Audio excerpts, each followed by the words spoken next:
Okay. So, hey everybody, this is Roxaboxen MrLubuFu. and we're going to do a dual commentary on the ban list of EDH for the How to Build an EDH deck series. So, um, in my metas, I've run into a number of different cards that have been contemplated being banned or just kind of crazy powerful. So, when we look up the actual ban list, most of the cards are pretty self-evident. You have the cards that are either ridiculously broken, even for EDH, which is crazy, and then you have cards that are just make the game not fun. They're just too powerful or too combo heavy or just really annoying, boring cards to play with. So that's kind of why they make the ban list. Yeah, since this is a casual format, you're right, you want to have fun. You don't want to, you know, instantly make the game unfun or slow or just not pleasant to play. If it was competitive, then it takes something like Jace the Mind Sculptor levels to ban. But here, it's a combination of being either too good or just making the game unfun. Right, and so you can, I mean, in your own in different metas, you can ban stuff yourself. This ban list that's on the official Elder Dragon Highlander website, I guess you'd call it, is more of just a guide. It's like these things, if they're in your meta, pretty much they should be banned. They should almost definitely be banned. And if you're not banning them, well, you're probably either not having fun or someone who's using them will win the game. Yeah. So, um, but you could, of course, you could ban things in your own meta if you have problems. Like I've run into Jingataxis, has been incredibly irritating in our meta. Reanimate decks, Animar decks have used him to get him out super quick and just destroy the game for everybody in a very tedious way. So we've considered banning him, and yeah, Yeah. I mean, Yeah, I mean, in our local meta, it's Sorin that has a great deal of scoring, because what do? You just play Sorin and make someone's life total 10. Like, that's all they do with Sorin. They really don't do anything else. So it's just not a fun card to play against. right. So feel free. You could ban things like people have banned Soul Ring, they've banned Divining Top, even though they're not on the quote unquote official list. There are certain cards that are either way too powerful or make the game tedious that you can ban on your own, and that's kind of up to you. But let's go to the official list and talk about the various cards that have been almost universally hated and removed from the game. So first This off, should be linked at the bottom, right? which Probably. oh right, that's a good idea. We should do that. Okay, so in the bottom of the video, there will be a link to the official hate this card and do not let it in your game list. So first off on the list we have Ancestral Recall. Uh, should be pretty Yeah, straightforward. yeah, it's just way too powerful. It's three draw for one. I mean, it's always been good, but in EDH, it's just way too much card advantage. So It's Ancestral Recall. enough said. Enough said. It's evil. Get rid of it. All right. Next up, Balance. What do you think? I mean, the thing about balance is when you have it in your hand, right? You know exactly how to play around it. So you play really, really slow, and then once you play balance, then everything just goes really, really badly. Because you play slow and then you play balance. Everyone else who overcommitted to the board loses a ton of things, and then you get to start playing out, and then you essentially win the game. Like you play balance, and then you have so much of a state that's essentially what it comes down to: is you play balance and you win. Right. It warps the entire game around it. Like I know in my meta, before we looked at the ban list when we first were starting, my friend ran Balance in his deck, and I vividly remember how after the first game with it, the following games, knowing that it was in his deck, everyone started playing slowly and kept holding back counter spells and held back their lands, and it was just unbelievably boring and slow. And a card that warps the format like that is kind of should be banned. With good reason. Worthy of the banning hammer. Right. And there actually, I mean, there is a white card from the Time Spiral block, I think, that's the same thing but more expensive. Yeah. That has, I think, Suspend. So people have an idea it's coming, Right. which is a little more reasonable if you want to run that type of card. Next up, we have Biorhythm. You want to talk about this one? I guess I'll talk about it. I collected Onslaught back in the day, and when this card was first printed, and it was kind of like, okay, it's a whatever card. It costs 8. You can't really run it in regular standard, and you can't really run it in general. It's too expensive. But in EDH, where you have so much mana, it's a very viable card.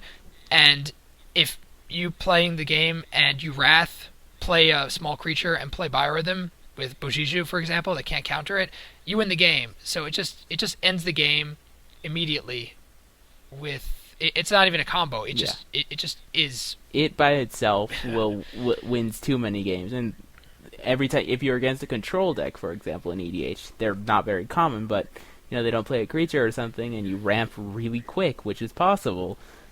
Just winning the game that quickly is not fun. Right. And even if it just knocks out a couple of players, inevitably, since you're the one playing it, like Balance, it sets you up into a really good position because you already know it's coming, and no one else will be able to really deal with it effectively. So you will almost always have advantage, even if someone else survives. You're gonna still have major advantage. Next up, we have Black Lotus. Yeah, Black Lotus. The most expensive not signed or misprinted card, I think. And it's kind of simple why it's banned. It's a 0 cost, add 3 mana to your mana pool. It's so insanely fast and rampy and it's really powerful. It fits the build, one of the Power 9. Right.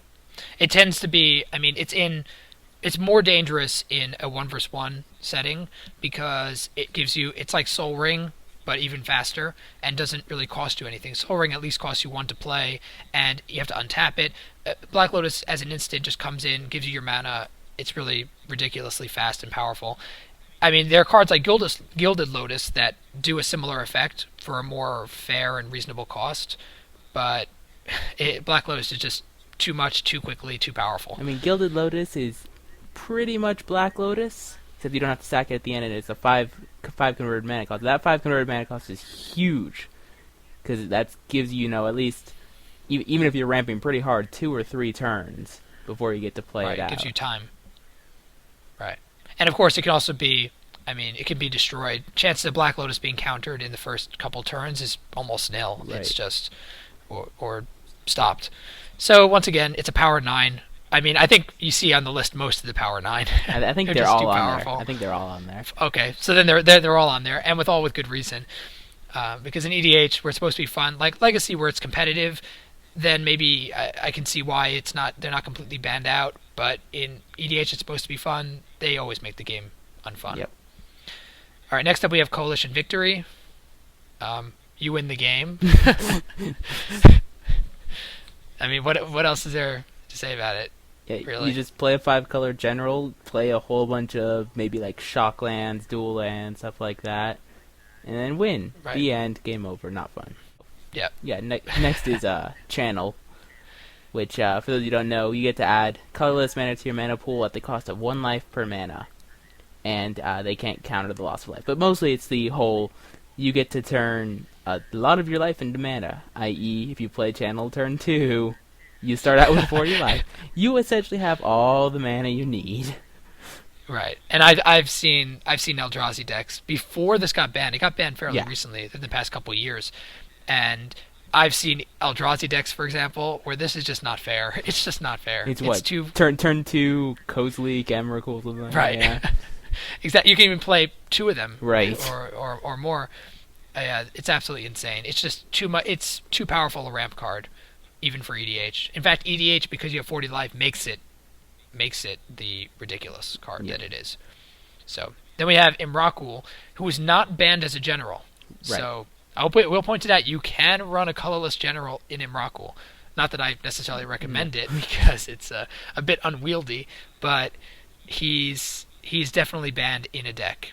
And kind of one of the the big reasons why is bribery, because what I saw a lot of, like, Emrakul's the newest of the on the banned list of non-generals, and it's because so many people would, especially, like, I saw this a lot, would bribery and just immediately look for whoever was ramping the hardest and just search the deck for Emrakul and then won the game. Yeah, he's crazy. Mm-hmm. Then we have Fast Bond, which is basically like Channel. It's too much ramp too quickly, because it does. You can put as many lands from your hand into play as you want any turn, because it's an enchantment, and it does 1 damage to you for each land you play. But I mean, honestly, in EDH with 40 life, paying one land for mana for consistently growing mana advantage, paying one life, one life, one life, Is it, nothing. it's nothing. Yeah, so fast spawn is just too much. I mean, it's like channel. It's too fast ramp. Right. Next up, we have Gifts Ungiven. Maybe you want to talk about this? Yeah, I want to talk about this. I hate playing against this card. The problem with Gifts Ungiven is there were way too many decks that they could search up any 4 cards, and no matter which 2 you chose, they would win the game. It was literally, you would play this card, you would have your turn set up, no matter how they chose to pick whichever cards they got.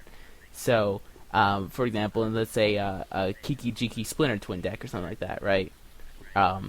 They would probably at this have Kiki Jiki or Splinter in their hand, and they'd play like Pestermite, Deceiver Exarch, like a Noxious Revival, for example, and something else. So that means no matter which 2 you pick, they get to bring back one of the cards from the graveyard that you put there, and then you instantly win the game with an infinite combo.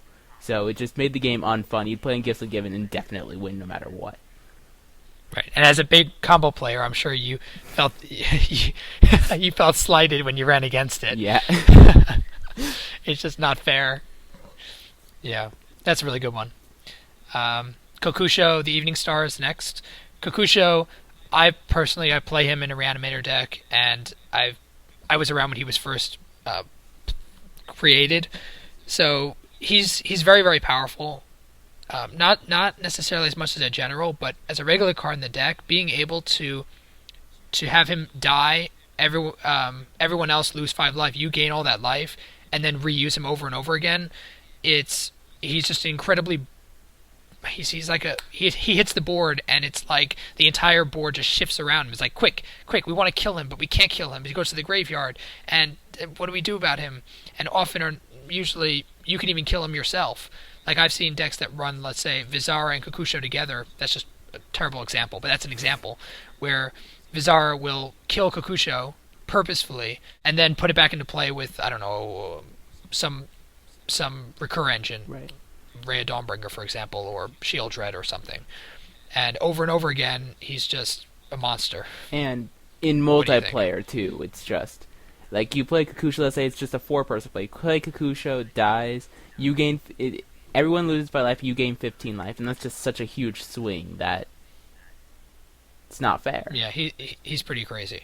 So, playing him as a general, often, when he dies, you go back to the command zone, so his effect won't hit play, which is why he's not on the banned general list. Right. But he's a really, really monstrously powerful card, so it's a good reason he's banned. Crocus. Okay, I guess I'll talk about this one. Should be fairly straightforward, because it immediately returns target legend or legendary creature / land to its owner's hand, and enchantments on it are destroyed. The enchantment thing's less important than return target legend to its owner's hand, i.e. you could always bounce any general that is played. Right. And of course, because generals, I mean, and you want to play, the point of a general is to be used, and to have him constantly put back in your hand by a land, no less. I mean, it's not only is insulting, embarrassing, and really frustrating for players. It also is just incredibly powerful on a land. So, yeah. I mean, it's really good. Too good. Library of Alexandra. Was that from? Arabian Nights, I think. Yeah. I actually don't know much about this card. I could talk about this one then. Yeah, it makes the game so stupidly slow. So, what it breaks down to is you turn one Library of Alexandria, right? And then you draw a card for your next turn, and then you just pass. Because it lets you draw a card if you have exactly 7 cards in hand. So you essentially pass the turn, let it go, so that way you get to draw an extra card. So you draw so that way you're back up to 7, and you just don't play anything. You just sit there, you keep drawing cards until eventually you get some sort of weird combo out there where you can play like a Soul Ring and just ramp really, really hard. And then you sit back, don't do anything for a while, just drawing cards, and it's just really, really boring to play against. Right. Well, that's why God invented Strip Mine. For cards like this. But I guess it was annoying enough and boring enough that it's worthy of the ban Yeah. list. So, all right. Then we have limited resources, which is one white drop enchantment, um, which is pretty much it's makes the game stagnate. Yep. It just freezes the game and limits it to a very small number of lands in play, which in EDH is incredibly boring because you're supposed to have a lot of ramp and you're supposed to quickly get into the big league. And I mean, Yeah. And again, this is another one of those multiplayer cards where, you play this. Let's say there's 5 people and they all have 2 lands. You play this, it's done. No one can play any more lands.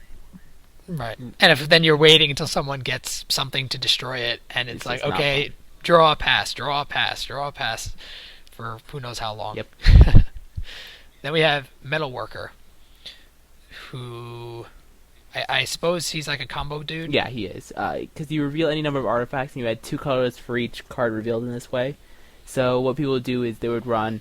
There was a very powerful for a while Metalworker Tolarian Academy deck that would you just play all artifacts. You'd play a blue general, didn't really matter who, and then you just play all artifacts. And once you play this guy on turn 3, then you just ramped just a little bit too hard because you reveal like 5 cards, get 10 mana for on turn 4, and that's just too much ramp. Right. This is one of those too much ramp, too powerful, can't have it. Not necessarily that makes the game boring, but it gives you way too much advantage. Right. So then we have Mox, Sapphire, Ruby, Pearl, Emerald, and Jet. I guess they're all pretty self-explanatory. Power 9. They're all just power 9 ramp, and yeah.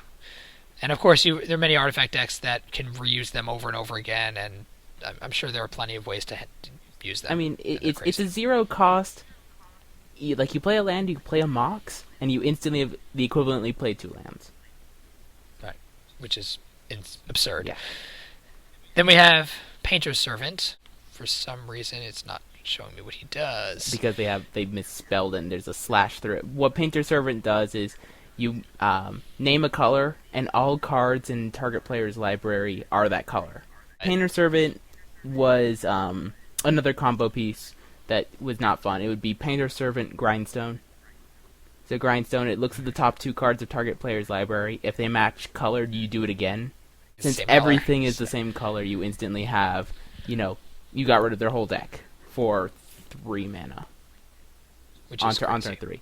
And it also is stupidly insane with like Iona Shield of Emeria, where you make all cards they own, let's say blue, and then you cast Iona, and then they can no longer cast blue spells, i.e. they can't cast anything for the rest of the game. Right. And they'll just sit there until you eventually win. Yeah. Which is stupid.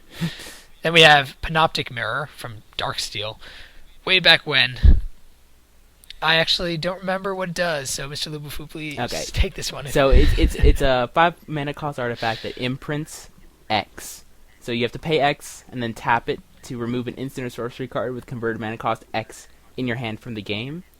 And at the beginning of your upkeep, you can copy an imprinted instant or sorcery and play it without paying its mana cost. I see. Okay. Another. So it lets you Oh yeah, go ahead. do stuff over and over Yeah, again. it lets you pretty do much. stupid combos once again. Ah. You could do any sort of ramp spell. I mean, this is like I don't remember the specific combo with Panoptic Mirror, but let's say like Seething Song, for example, right? Seething Song's adds triple red to your mana pool. Well, you imprint it, and then every turn you get to instantly add triple red or 5 red. Sorry, that's Seething Song. You add 5 red to your mana pool every turn. Wonderful. Which stupid. And I could see it work with a lot of different stuff. It must be pretty wild. Yeah. Yeah. Protean Hulk. So this guy, actually, I think I still have mine. He's pretty insane. Pretty much he's a big beater, no particular abilities, but when he dies, you get to search your deck for any number of creature cards with total mana cost 6 or less. So Another combo piece. What people would do is Another they combo would piece, quickly, like they would ramp into Protean Hulk, sacrifice it, and I'll use the more modern example that most people will get. And then when it dies, you get, let's say, Viscera Seer, Murderous Redcap, Malira, for example.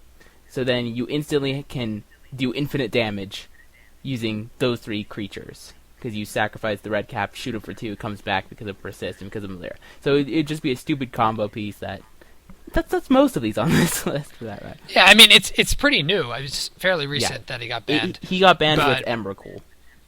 So that's really, really recent. But once again, with good reason, it makes the game boring to have such a powerful infinite combo that's fairly easy to run, especially because it's in green, so you can ramp up to it really quick. Yep. Yeah. Then we have Recurring Nightmare, which is a stupidly broken card, to be honest. It just is. It's just ridiculous. With a million different engines to make combos, it's just... Right. What else do you need to say about it? I mean, you put big things in your graveyard, then Recurring Nightmare, sacking little guys to get big guys. Right. Since it's an enchantment, ironically, I think the most difficult things to destroy in EDH are enchantments. Yeah. So being an enchantment for 3, it's really irritating. Staff of Domination. So this one, when I first looked at it, I was like, why are they banning this exactly? And I was thinking about how it could really work incredibly well in artifact decks. And not just in artifact, but in any ramp deck. Oh, of course. Because if they got rid of the first ability, which was 1 untapped Staff of Domination, you'd be fine. The problem is you'd ramp hard. This was another one in the Tolarian Academy Metalworker deck, where you just have 10, 15 mana, so you could tap all their creatures, you could untap your creatures, draw a card, and it was also kind of slow if you didn't know what you were doing. Right. So either way, it was either too powerful or too boring, and both in one is pretty irritating. Sway of the Stars. So, I mean, it's a really expensive card to play, but it's just kind of it just wipes it just restarts. It just hits the board. It restarts the game. Right, which is annoying. Although then again, I mean, for the same for even cheaper costs, Obliterate does a similar thing, which is why in many metas Obliterate is banned. Right. Because you can't counter it, and it basically wipes the board clean, unless someone's running a Planeswalker or an enchantment. But even so, this kind of does the same thing. It just restarts the game, which is stupid and boring. Yep. And who wants us to restart the game? You want to win the game. Exactly. All right. Then we have Time Vault. Because Time Vault with Voltaic Key is infinite turns for you. Again. Right. And you can run infinite turn combos. I mean, yeah, it's certainly possible, but not for not on turn 2. 2 and 2, right? And then you win the game. And then Time Walk, and Time Walk is power 9, and it's Time Warp for 2. Yeah, it's just not fair. Too good. Yeah, simply put. Tinker, artifact combo. You would. I mean, Tinker's always been powerful, but in EDH. In EDH, the ability to get a turn 3 Blightsteel Colossus is too good. Right, too powerful, too quick, too powerful. Tolarian Academy, we've mentioned a bunch of times already. Yeah, this is another one of the newer ones on the ban list. But the fact is, you would get this mono blue artifact, and then you tap this for like 10 mana or something stupid like that. It's just too fast. Yeah, you win. Then we have Upheaval, which it kind of resets the game again. It's just everything gets dumped back in your hand, and then you have to just discard a lot of stuff, and then you just restart again. Pretty much is what it does. Exactly. Right. And Yawgmoth's Bargain. This is always a fun, tricky card. Well, I mean, it's another one that mistreats your life for card advantage, and since you start with 40, Yawgmoth's Bargain, I'll just draw like 20 cards right now, or something like that. It's a crazy card engine in EDH. Yep. And then we have the couple of banned generals. There aren't really many that are banned. I mean, you only have 3 on the official list. I mean, I can name a bunch more that are almost everyone agrees should be banned. Curse you, Sharoom! Sharoom and Azami, and there's a whole bunch more. But the official ones, you have Braids, Cabal Minion, because she's one of those board warping. Yeah. Like, she warps the entire game around her. Too powerful. Rofellos is kind of like Omnath, but on steroids. If you actually can play him as a general. Yep. Yeah, you I mean, you're playing mono green if he's your general, and you tap him for so much mana. It's not right. He lands turn 2, turn 3, you're already up to like 5 or 6, and with nothing. So, and then Irayo is just really annoying. He just really he makes the game really annoying. Really, it's so annoying. For those of you who don't know what it does, it's one of those old school flip ones from Kamigawa block. It's a 2-cost. It's blue colorless. That it's like after the 4th spell in a turn has been played, you flip it, and then it becomes a legendary enchantment that is counter the first spell each opponent plays.